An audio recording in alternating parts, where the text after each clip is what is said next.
পুলওয়ামার সময় তখন BJP vote ছিল, তখন সব ছবি লাগিয়ে মোমবাতি জ্বালিয়ে ধূপকাঠি জ্বালিয়ে করছিল না আবেগ তৈরি করার জন্য। এবার যে সেনা মারা গেল যারা, তাদেরকে আর স্মরণ করছেন? এখন সংখ্যা বলেছেন কতজন মারা গেছে ওদের পাকিস্তানের গোলাগুলিতে?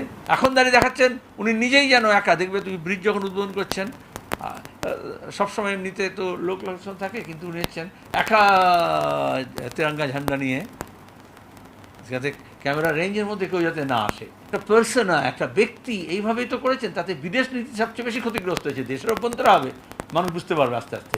এনআরআই সমাবেশ করা, মোদি মোদি বলে চিৎকার করা, ওটা ডিপ্লোমেসি নয়, ওটা কূটনীতি নয়। আজকে আমাদের দেশে একটা কূটনৈতিক বিপর্যয় হয়েছে। প্রতিবেশী কোনো দেশ সঙ্গে নেই, বিশ্বের হাতে গোনা কয়েকটা দেশ হয়তো আছে।